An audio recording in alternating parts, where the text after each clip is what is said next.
Évangile de Luc, chapitre 23. Ils se levèrent tous et ils conduisirent Jésus devant Pilate. Ils se mirent à l'accuser, disant « Nous avons trouvé cet homme excitant notre nation à la révolte, empêchant de payer le tribut à César, et se disant lui-même Christ, roi. » Pilate l'interrogea en ces termes « Es-tu le roi des Juifs ?» Jésus lui répondit « Tu le dis. » Pilate dit aux principaux sacrificateurs et à la foule « Je ne trouve rien de coupable en cet homme. » Mais ils insistèrent et dirent « Il soulève le peuple en enseignant par toute la Judée depuis la Galilée où il a commencé jusqu'ici. » Quand Pilate entendit parler de la Galilée, il demanda si cet homme était galiléen, et, ayant appris qu'il était de la juridiction d'Hérode, il le renvoya à Hérode, qui se trouvait aussi à Jérusalem en ces jours-là.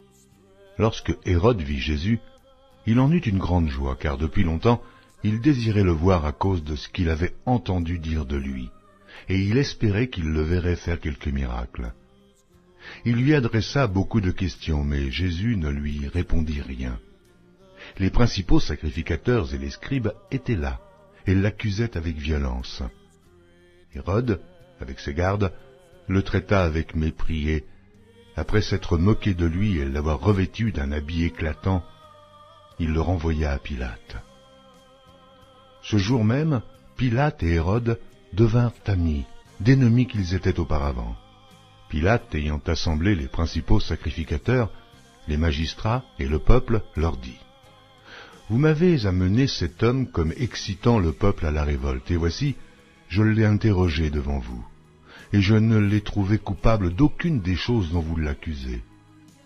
Hérode non plus, car il nous l'a renvoyé, et voici, cet homme n'a rien fait qui soit digne de mort. Je le relâcherai donc après l'avoir fait battre de verge. » À chaque fête, il était obligé de leur relâcher un prisonnier.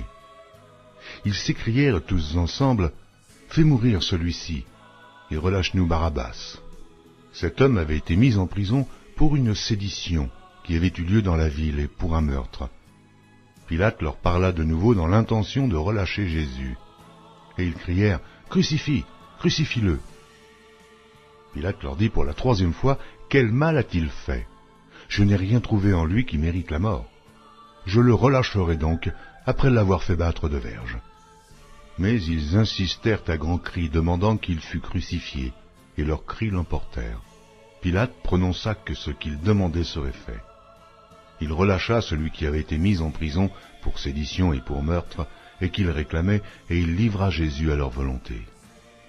Comme ils l'emmenaient, ils prirent un certain Simon de Cyrène, qui revenait des champs, et ils le chargèrent de la croix pour qu'il la porte derrière Jésus. Il était suivi d'une grande multitude des gens du peuple et de femmes qui se frappaient la poitrine et se lamentaient sur lui. Jésus se tourna vers elle et dit « Filles de Jérusalem, ne pleurez pas sur moi, mais pleurez sur vous et sur vos enfants.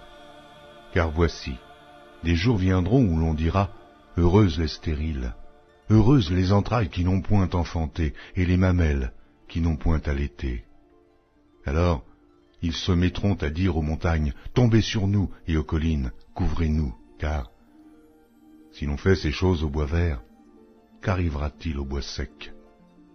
On conduisait en même temps 2 malfaiteurs, qui devaient être mis à mort avec Jésus. Lorsqu'ils furent arrivés au lieu appelé Crâne, ils le crucifièrent là, ainsi que les 2 malfaiteurs, l'un à droite, l'autre à gauche. Jésus dit, « Père, pardonne-leur, car ils ne savent ce qu'ils font. » Ils se partagèrent ses vêtements en tirant au sort. Le peuple se tenait là et regardait. Les magistrats se moquaient de Jésus, disant, « Il a sauvé les autres, qu'il se sauve lui-même s'il est le Christ, l'élu de Dieu. » Les soldats aussi se moquaient de lui.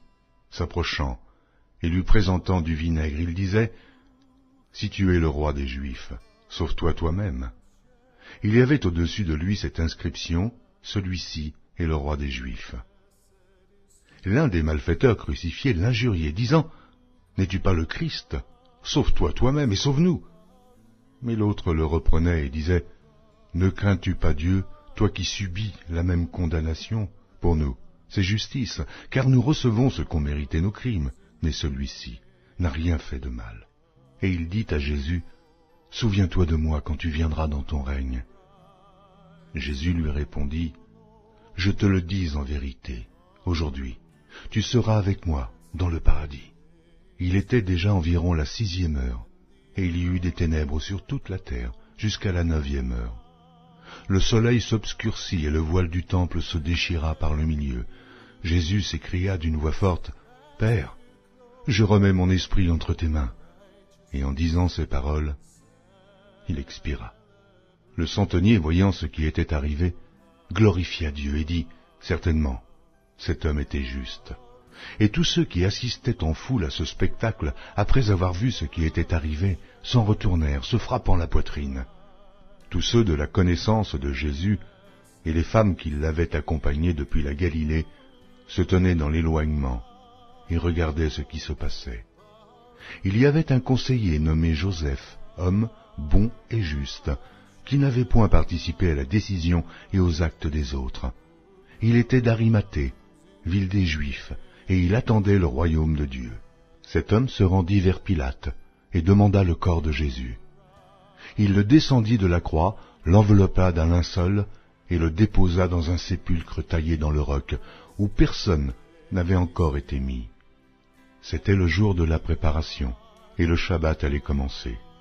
Les femmes qui étaient venues de la Galilée avec Jésus accompagnèrent Joseph, virent le sépulcre et la manière dont le corps de Jésus y fut déposé, et, s'en étant retournées, elles préparèrent des aromates et des parfums.